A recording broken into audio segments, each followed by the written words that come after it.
I collapse into my favorite leather armchair, kicking off my work boots and flexing my toes. The restoration of the Buchanan house consumed every minute of my day. Rotted floorboards, crumbling plaster, and a 100-year-old staircase that fought me with every splinter. My muscles ache in that satisfying way that only comes from work well done. My phone buzzes on the coffee table. I ignored it at first, reaching instead for the glass of Cabernet I poured 10 minutes ago. The burgundy liquid catches the last golden rays of sunset through my Craftsman windows. The phone buzzes again, and again. I take a long sip and reach for it, thumbing through notifications. Another day, another dozen emails from contractors and clients. Then I see it. My thumb freezes mid-scroll. A photo of my sister Nyla draped in white satin, her face glowing beneath a delicate veil. The caption below reads, "Final fitting for the big day. Nyla and Travis, forever after." My breath catches. Wedding. What wedding? I swipe frantically through my feed.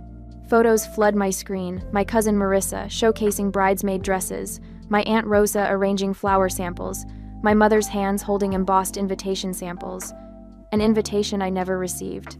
I click on the latest image. Comments cascade beneath it. "Can't wait to celebrate with you next month." The venue looks stunning. "So blessed to be part of your special day." 57 comments. Names of relatives, friends, distant cousins I haven't seen since high school graduation. Everyone's going. Everyone but me. My phone rings, startling me. My mother's name flashes on screen. Cynthia Alvarez. Perfect timing. I answer, pressing the phone to my ear. "Mom."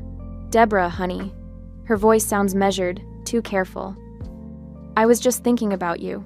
How's work?" My free hand curls into a fist. "Work is fine. I just saw Nyla's wedding dress on Instagram." The silence stretches for 3 heartbeats. "Oh," she clears her throat. "I was going to call you about that." My knuckles whiten around the phone. My own sister's wedding? Was my invitation lost? "Deborah." Her tone shifts, that familiar note of disapproval slipping in. "Don't make this about you. You know how sensitive Nyla is." "Sensitive? What does that have to do with—" "You're always so busy with your career." "Nyla felt you wouldn't make time anyway." The room suddenly feels colder. I stand, moving to the window, where the Denver skyline glitters in the distance. "So you all just decided not to invite me? To my sister's wedding?" "Travis thinks family is important," she says, as if that explains everything. "And I'm not family?" The words scrape my throat. "Of course you are. But you know how things have been. After you criticized her cafe, I co-signed her loan. $22,000 that I paid back after she abandoned the business. She had the children to think about." My mother's voice hardens. "Single motherhood isn't easy, Deborah." I press my forehead against the cool glass of the window. Old memories surface. Nyla at 10 breaking grandma's vase. Me taking the blame. Nyla at 17 sneaking out. Me covering for her. Me at 16 announcing my engineering scholarship. Mom's dismissive. "Of course you got it, you're the responsible one." The responsible one. Always. "I haven't been forgotten, Mom," I whisper. "I've been erased." "Now you're being dramatic." She sighs, the sound of a woman burdened by an unreasonable child. "We can talk about this later. I need to go help Nyla with the seating charts." The call ends. I stare at my phone, watching as new wedding posts appear. Nyla twirling in her dress. Travis and his groomsmen sampling cakes. My parents beaming beside the happy couple. A family portrait without me. My phone buzzes with texts from Jenna. "Did you see? Call me." Marcus from work. "Just saw your sister's wedding stuff, what the hell?" Mrs. Henderson next door. "Dear, are you aware of what's happening with your family?" Even the people on the periphery of my life noticed my exclusion. I sink back into my chair, the weight of 35 years pressing down on me. I've built my career restoring historical treasures, bringing beauty back to forgotten places. But I can't restore my place in this family. The realization washes over me like cold water. All these years I've been the fixer, the responsible one, the steady hand. I've co-signed loans, babysat on demand, listened to midnight breakdowns. I've shown up when no one else would, and this is my reward. Erasure. My phone buzzes again. I silence it without looking and set it face down on the table. From my window, I can see the mountains west of Denver, their peaks burnished copper in the fading light. Beyond them lies Boulder, where my parents still live in the Victorian house where we grew up. where Nyla returned with her 2 children after Eric left her, where they're planning a wedding without me. Something shifts inside my chest. Not the hot flush of anger or the sting of hurt, but something cooler, more deliberate. A quiet certainty. This time, I whisper to the empty room, I won't fix what they've broken. I pick up my phone and open Instagram again. With methodical precision, I unfollow my sister, then my mother, my father, my cousins. Each tap of my finger feels like setting down a burden I've carried too long. This is not an act of revenge. It's a decision, a boundary. The last golden light fades from my windows, plunging my living room into shadow. I don't move to turn on lamps. Instead, I sit in the gathering darkness, feeling lighter than I have in years. For the first time in my life, I'm not rushing to mend the family's broken pieces, and the silence that follows feels like freedom. My tires crunch over the gravel driveway of my parents' Victorian home in Boulder. The morning sun glints off the stained glass above the front door, casting fragments of ruby and amber across the porch. The house stands proud against the mountain backdrop, its gingerbread trim and sweeping eaves familiar as my own reflection. I grip the steering wheel until my knuckles blanch white. 3 days since discovering Nyla's wedding plans, 3 days of ignored calls from everyone except Mom, whose voicemails grow increasingly dramatic. Dad's hunched figure appears in the garage doorway. Hector Alvarez, perpetually hiding behind projects. Today, it's his 1967 Mustang, the one he's been restoring since I was in high school. He straightens when he spots my car, wiping grease from his hands onto a rag that's seen better days. His eyes darted toward the house, then back to me. He doesn't wave. I kill the engine and step out into the June heat. Dad. Debbie. He nods, retreating deeper into the garage. Your mother's inside. Of course she is. And of course he won't stand beside her for this conversation. Some things never change. The screen door creaks as I enter. The house smells of cinnamon and coffee, Mom's version of emotional armor. She appears in the kitchen doorway, face arranged in careful concern. Deborah. I was just about to call you. Cynthia Alvarez, queen of convenient timing. Coffee? I made your favorite coffee cake. I don't want coffee. I remain standing in the entryway, hands in pockets. I want to know why I wasn't invited to Nyla's wedding. Mom's smile falters, then reforms. Oh honey, it's complicated. You've been so busy with your career. Don't. The word slices through her excuse. That's not a reason. She busies herself with the coffee pot, buying seconds. Nyla was afraid you might not approve of Travis. You can be. Intimidating. Intimidating? Because I asked questions when she introduced him after 3 weeks of dating? He thinks family is important, Deborah. She sets 2 mugs on the counter with trembling hands. And you've always been so. Independent. The garage door opens. Dad shuffles in, eyes fixed on the hardwood floor. Don't make things harder than they already are, he mutters. Harder for whom?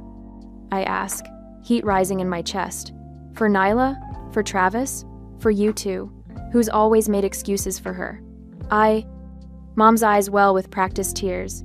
That's not fair. Fair? The word explodes from me. Was it fair when I co-signed that business loan for her cafe? $22,000, Mom. That's what I paid back after she abandoned it 9 months later. She had the children to think about, Dad interjects, finally meeting my gaze. After Eric left. Eric left 4 years ago. The cafe fiasco was last year. I stepped closer to them both. I've been making those payments while she posts vacation photos from Sedona. Single motherhood isn't easy, Mom whispers, and Travis is her second chance. Dad's voice strengthens with this familiar defense. He has a good job in pharmaceutical sales. He can provide stability. So she found her meal ticket, and now I'm embarrassing? The pieces click into a sickening place. Did Travis say he doesn't want me there? Their silence confirms it. He thinks I don't care about my family. I laugh, the sound harsh against the homey kitchen backdrop. That's rich, coming from a man who's known her for 7 months? Please understand. Mom reaches for my arm. This wedding means everything to her. After the cafe, after Eric abandoned her with the children. Emma and Lucas deserve stability, Dad adds. Always the children as shields. 8-year-old Emma and 6-year-old Lucas, wheeled out as justification for every bad decision Nyla makes. And what about me? I ask quietly. What do I deserve after paying her debts? After babysitting every weekend she had a date? After listening to her cry about Eric at 2 a.m. for months? You're stronger, Mom says, as if it's a compliment. You've always been the responsible one. The responsible one. The family ATM. The free therapist. The emergency babysitter. Never the sister worth including. I turn toward the door, suddenly exhausted. The weight of their expectations, their manipulations, feels heavier than the timber beams I installed in the Buchanan house yesterday. Deborah, please. Mom follows me. We're family. Family. I pause at the door. Is that what we are? Dad steps forward. Where are you going? Away from here, I say simply. If Nyla wants a perfect wedding, she can have it without me. I leave them standing in the doorway, faces painted with confusion, as if they can't comprehend that this time I won't absorb the blow. 20 minutes later, I slide into a booth at Copper Kettle, the coffee shop where Jenna works.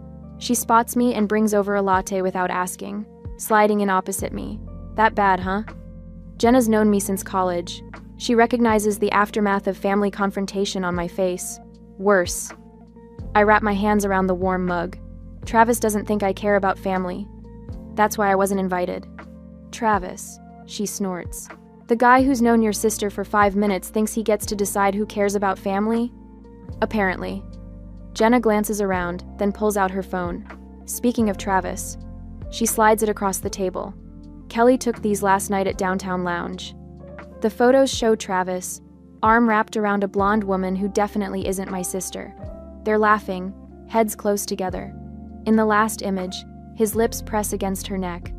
My stomach tightens, not with surprise but with bitter confirmation. When was this taken? Last night, around 11. I push the phone back toward her. And what am I supposed to do with this information? Jenna blinks. Tell your sister? Tell your parents? Stop the wedding before she marries a cheater? The old me would have done exactly that. Would have rushed to protect Nyla from herself. Would have absorbed her rage when she inevitably shot the messenger. No.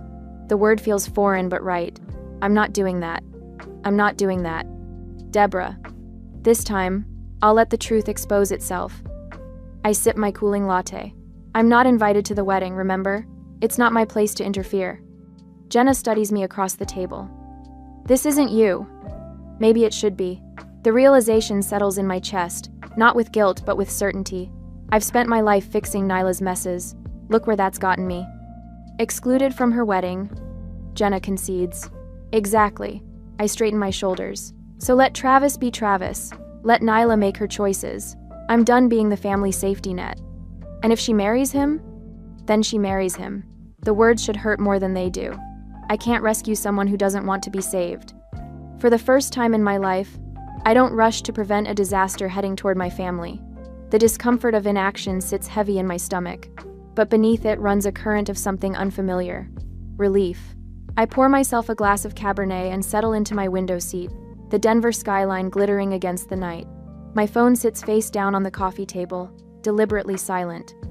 3 weeks have passed since I discovered my exclusion from Nyla's wedding, and today is the big day at the Ridgewood estate. The Ridgewood. Even the name drips with old money and exclusivity. According to Jenna's intel, Mom spent weeks arranging white roses and gold accents throughout the historic mansion. 150 guests. Local press covering the union of Travis Reed, prominent engineer, and my sister, the perpetual damsel. I take a slow sip, savoring the wine's complexity. For the 10th time today, I resist the urge to check social media. What good would it do? Instead, I reach for my dog-eared copy of Restoration Ethics in Historical Architecture. Work always centers me, but my phone buzzes, rattling against the wood, then again, and again. Something in the persistent rhythm sets my teeth on edge. I set my book aside and pick up the phone. 27 notifications, all in the last 4 minutes. My thumb hovers over the screen. Part of me wants to shut it off completely, finish my wine in peace. But an old instinct, that responsible one reflex, makes me swipe. A video fills my screen. Shaky footage from Ridgewood's grand ballroom. White roses everywhere, just as Jenna described. Guests in formal wear clustered against the walls. And in the center, Nyla and Travis. My sister's mascara streaks down her face, her perfect white dress crushed in her fists as she screams something unintelligible. Travis towers over her, his tuxedo jacket unbuttoned, tie askew. His face contorts with rage. "You knew I was seeing someone?" he shouts, voice cracking through my phone's speaker. "You set me up?" Nyla lunges forward, shoving his chest. "Everyone knew. You weren't exactly discreet." Then it happens. Travis's arm swings out, his open palm connecting with my sister's cheek. The crack echoes through the ballroom. Gasps erupt from the crowd. The camera shakes violently as the person filming reacts. "Oh my God," I whisper, fingers pressed against my lips. The video cuts off. I frantically scroll through messages, piecing together the aftermath. Jenna. Deborah. Are you seeing this? Marcus. Holy shit. Just saw the Reed Alvarez disaster on Instagram. Mrs. Henderson next door. Dear, your family is on the news. Channel 9. I switch to the local news app. There it is, already breaking. Society wedding ends in assault charges. The footage plays again, this time from a different angle. I catch glimpses of my mother's horrified face in the background, my father attempting to rush forward before being restrained by two other men. The anchor's voice cuts in. Police were called to the prestigious Ridgewood estate this evening after the groom, Travis Reed, allegedly assaulted bride Nyla Alvarez during what witnesses describe as a heated argument about infidelity allegations. I snap the phone off, tossing it onto the cushion beside me. My pulse hammers in my throat. Part of me, a part I'm not proud of, feels a sick vindication. But it's quickly swallowed by genuine concern for Nyla. No matter our differences, watching my sister be struck on what should have been the happiest day of her life twists my stomach. I drain my wine glass, refill it, and wait for what I know will come next. The phone rings at 11:47 p.m. My mother's name flashes on the screen. I let it ring 4 times, composing myself, before answering. Mom. Sobbing erupts from the other end. Deborah. Her voice catches, thin and reedy. Your sister's hurt. Please come. I close my eyes, the words I've said 1,000 times in my life poised on my tongue. I'll be right there. I'll fix it. I'll help. But something stops me. The memory of scrolling through wedding photos I wasn't meant to see. The years of cleaning up Nyla's messes. The money I'm still paying back. I wasn't invited, Mom, I say quietly. Showing up now would only make it worse. Silence stretches between us, so profound I can hear her breathing hitch. But she needs you, Cynthia finally whispers. She always needed you. No, I corrected her gently. She needed Travis. She needed security and status and a fairy tale wedding. What she needed from me was my absence. That's not fair, Deborah. I know. I swirl the wine in my glass, watching it catch the city lights. Neither was excluding me. More silence. I can almost see her face, the calculation behind her eyes, searching for the leverage that always worked before. The guilt, the family responsibility. The Deborah will fix it certainty. I'm sorry about what happened, I add, my voice softer. Truly, no one deserves that, but I'm not the solution this time. The line goes dead without another word. I stare at the phone, feeling something fundamental shift inside me. For the first time in my life, I've refused to rush into a family crisis. The absence of panic surprises me. I sleep better that night than I have in years. The next evening, Jenna arrives with takeout from that Thai place on 17th Street. We eat at my kitchen island, the news muted on the television across the room, occasionally flashing footage from the wedding disaster. You holding up okay? Jenna asks, twirling noodles around her fork. It's wild stuff. Surprisingly well, I admit, though the neighbors keep giving me these sympathetic looks when I get the mail. Mrs. Henderson asked me if you needed anything when I was parking. I laugh. Of course she did. She brought me banana bread this morning. The universal language of crisis comfort. Jenna grins, then grows serious. Your mom call yet? Last night, I didn't go. Jenna's eyebrows shoot up. Seriously? That's new. Long overdue, I correct her. After dinner, Marcus texts to check in. Another unusual development in my normally quiet life. My colleague has become a surprising source of perspective. He understands being the family black sheep. Saw more footage on the news. You okay? He writes. Better than expected, I reply. Good. Some families only value you when they need something fixed. Trust me, I know. His words settle into me like the truth. I'm still thinking about them when a knock sounds at my front door just after 9. Through the peephole, I see my father, soaked from the sudden downpour, standing on my porch without an umbrella. Water streams from his silver hair down his weathered face. He looks 10 years older than when I saw him last. "Deborah," he calls, voice barely audible through the door. "Please, I need to talk to you." I lean my forehead against the cool wood, feeling the vibration of his knocking against my skin. "It's about the house," he adds, desperation cracking in his voice. "The bank is threatening foreclosure." My hand freezes on the doorknob. Foreclosure? My parents have owned that Victorian home for 35 years. Part of me wants to pretend I'm not home, to let him stand in the rain and feel what abandonment tastes like. But his slumped shoulders and rain-soaked appearance pull at something deep and ingrained. With a sigh, I turn the lock and open the door. "You have 10 minutes, I tell him, stepping aside. "And this better not be about Nyla." He steps in, rainwater pooling at his feet, and shakes his head. "It's worse than that," he says, pulling a thick manila envelope from inside his jacket. "Much worse." As I close the door behind him, a chill runs through me that has nothing to do with the rain. While he dries off, I fill the electric kettle. Some conversations require hot beverages. My hands tremble slightly as I pull 2 mugs from the cabinet, anticipating whatever new family crisis he's brought to my doorstep. When he emerges, he looks smaller somehow, diminished. He clutches a manila envelope, wrinkled and damp at the edges. "We've been using your money for something else," he says without preamble. The kettle whistles. I pour hot water over tea bags, buying myself time to process his words. "What money?" "The monthly checks. For the house. 4 years ago, my parents claimed they were struggling with their mortgage. I'd been sending $1,100 every month since then. For the mortgage," I say slowly. "That's what you told me." "Not exactly." He slides the envelope across my dining table. "It was for a loan, a home equity line of credit." I open the envelope, spreading the contents across the polished wood. Bank statements, loan documents, notices of pending foreclosure proceedings. My eyes catch the loan amount, $195,000. "You took out a HELOC?" He nods, eyes fixed on his hands. "For Nyla. After Eric left, the kids needed stability."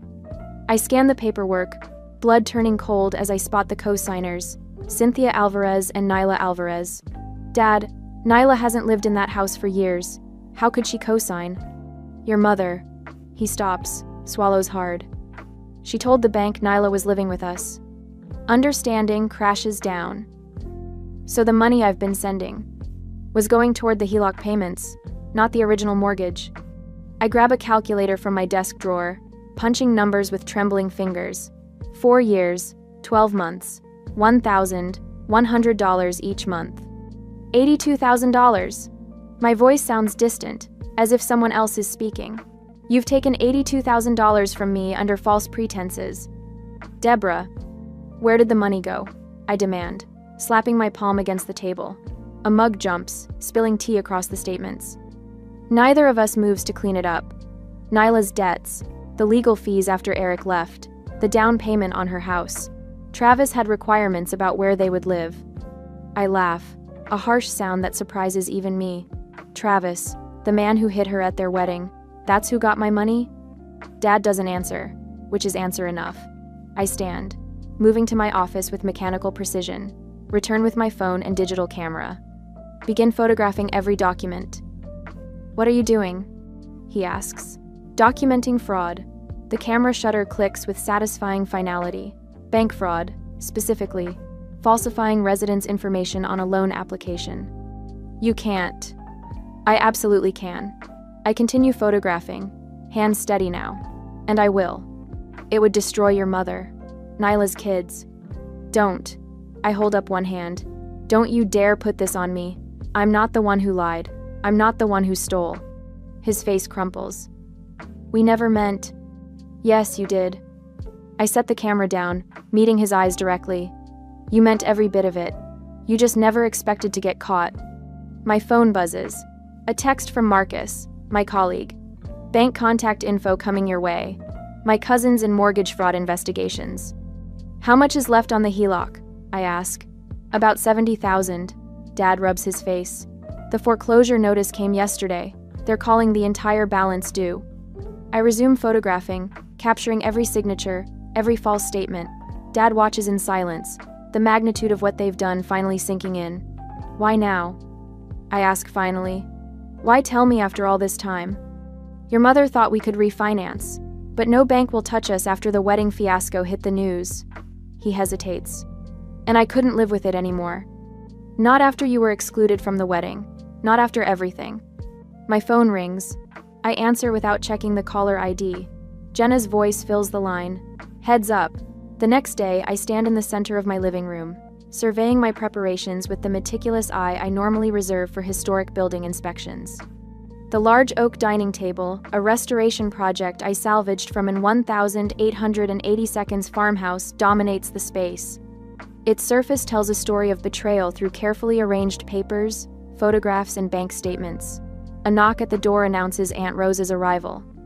I chose her carefully, Dad's sister, the only family member who never played favorites. You look tired, Mija, she says, stepping inside. Her silver-streaked hair frames concerned eyes. Not tired, ready. I adjust a stack of bank statements. Thank you for being here. She squeezes my hand. Family should tell the truth, not pretty lies. The doorbell rings again. My stomach clenches as I check my watch. They're 15 minutes early. A power move. Classic Cynthia. I'll make coffee, Rosa offers, retreating to the kitchen. I open the door to find them huddled on my porch. Mom's face wears a mask of injured dignity. Dad studies his shoes. Nyla stands slightly behind them, arms wrapped protectively around her middle. Come in. My voice sounds foreign to my ears, steady, unruffled. They file past me like solemn funeral attendees. No one speaks as they settle around my dining table. Nyla gasps quietly when she notices the papers. Dad's shoulders sag further. Mom's lips pinch into a bloodless line. Aunt Rosa brings coffee nobody touches. I remain standing. The silence stretches until Mom shifts in her chair. What is all this drama for, Deborah? If you need help with your finances. Stop. The word slices through her deflection. For once in your life, just stop talking and listen. I slide a document toward her. This is the home equity line of credit you took out 4 years ago. $195,000. With Nyla listed as co-signer, claiming she lived at the property. Dad's eyes close briefly. This, I continue, pushing forward another document, is the rental agreement I signed when I moved out 12 years ago. The one that specifically forbids you from using my financial information or claiming I live there. I tap a stack of bank statements, and these show the money transfers. $1,100 monthly from my account to yours, totaling $82,000 over 4 years. Nyla's face drains of color. Mom? What is she talking about? Our mother told me the house needed repairs, I explained, never taking my eyes off Cynthia. A new roof. Foundation work. That she and Dad were struggling to keep up with expenses in retirement. She asked for help. I agreed to send what I could each month. My fingers tremble slightly as I lay out the photographs. These are pictures from the bank lobby security camera. Mom depositing my checks directly into the HELOC payment account. Cynthia's chin lifts. I only did what I had to do to keep a roof over the kids' heads. You kept that roof with my money and my trust. The fury pulses behind my eyes, yet my voice remains level. The same money I earned working 60-hour weeks while repaying Nyla's failed cafe loan. Nyla's mouth drops open. Cafe loan? But you said that was a refinance. Your sister co-signed for your business. Aunt Rosa interjects quietly. When it failed, she paid back every penny. Dad finally speaks, voice rough with shame. Debbie, we never meant for it to go this far. Don't. I raise my hand. Intentions don't erase fraud. Fraud? Cynthia sputters.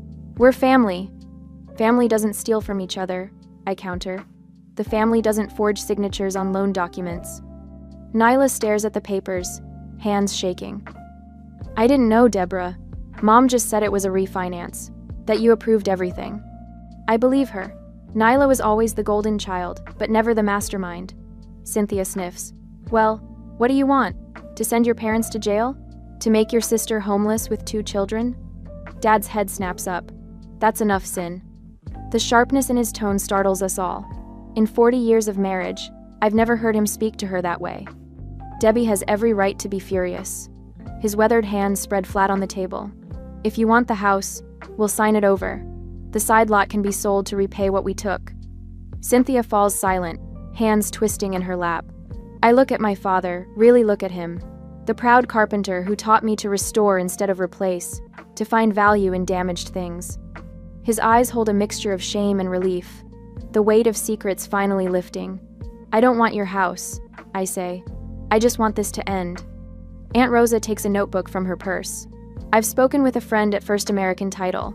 We can do a quitclaim deed for the side lot today, transfer it directly to Deborah. We could sell it, Dad says. The Miller boy next door has been asking about it for years. I want to expand his garden. 2. Fine. My mother's voice is clipped.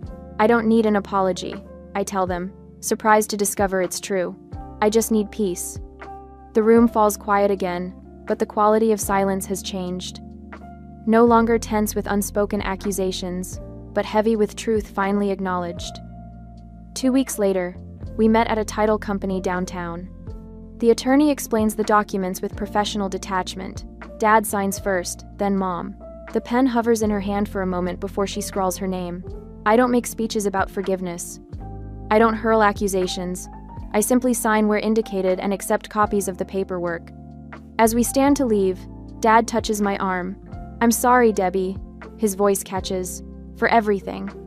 I nod once, unable to find words that won't crack open my carefully maintained composure. Outside on the sidewalk, Nyla approaches hesitantly. I'll pay you back, she promises. Every cent. Take care of your kids, I tell her. Stand on your own feet. She nods, tears spilling. I will. I drive home alone, windows down, autumn air whipping through the car. My phone rings, Jenna checking in. It's done, I tell her. How do you feel? I consider the question. The anger still burns, but differently now. Not the hot flash of betrayal, but something controlled, useful. The kind of fire that forges rather than destroys. Like I've finally stopped carrying other people's weight. 3 days later, a certified check arrives from the sale of the side lot. I study the numbers, calculating what it will and won't cover what I've lost.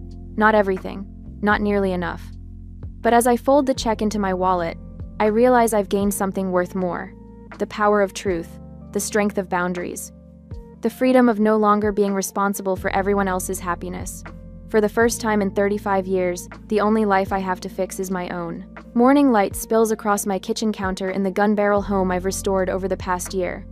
The 3-bedroom ranch house sits on a corner lot with a view of the flatirons that still takes my breath away. I trace my finger along the freshly sanded oak countertop, remembering the splinters that once made it dangerous to touch. My phone vibrates against the granite island. I glance down, expecting another message from Balance Forward about tomorrow's financial abuse workshop. Instead, Nyla's name appears on my screen. Thank you for letting me make things right. The kids miss you. 1. I set down my coffee mug, feeling neither the sharp sting of anger nor the heavy weight of obligation that once accompanied her name, just calm awareness. Through mutual friends, I've heard snippets of Nyla's new life. 3 jobs, no handouts. Standing on her own feet for perhaps the first time since high school. Emma walks herself to school now. Lucas joined Little League without anyone forcing him. I type my response carefully. I'm free Saturday afternoon if you'd like to bring them by. Her reply comes instantly. Just me first. We need to talk. I added a condition without apology. 2 o'clock, I have plans at 4. The boundaries feel natural now, not selfish. Saturday arrives with a gentle rain that patters against the living room windows. When Nyla's compact sedan pulls into the driveway, I notice the missing hubcap, the small dent in the passenger door. No more luxury cars purchased with other people's credit. She stands on my porch, clutching a small wooden box, her knuckles white. Rain droplets cling to her hair, which hangs straight and uncolored for the first time since she was 12. You look different, I say, stepping aside to let her in. 3 jobs will do that. She attempts a smile, but her voice lacks the practiced charm she once wielded like a weapon. No time for highlights when you're cleaning office buildings at night. I lead her to the kitchen, where 2 mugs of tea steam on the island. No wine. No illusions of false intimacy. This is for you. She places the wooden box between us. Dad found it when they were clearing out the Victorian. I lift the hinged lid. Inside rests our grandfather's pocket watch, its gold case tarnished with age, the one meaningful heirloom neither of us received when he died. The one thing I'd wanted. How did you know? I ask, lifting it carefully. You mentioned it once, when we were teenagers. She watches as I wind it gently. The mechanism clicks, then begins to tick with surprising strength for something so long forgotten. Maybe time doesn't erase mistakes, I say, but it teaches you when to stop repeating them. We sit in silence as rain taps against the windows. Not uncomfortable, not forced, just two adults acknowledging truths too long buried. What did you do with the money? She finally asks. From the land sale? I meet her gaze directly. I didn't keep it, Mom said. I opened accounts for Emma and Lucas, college funds. Her eyes widened. After everything we did? After... I'm done rescuing adults, I say, feeling the rightness of these words. But kids, they still deserve a chance. When she leaves an hour later, we don't hug. We don't make promises about holiday gatherings or shared vacations.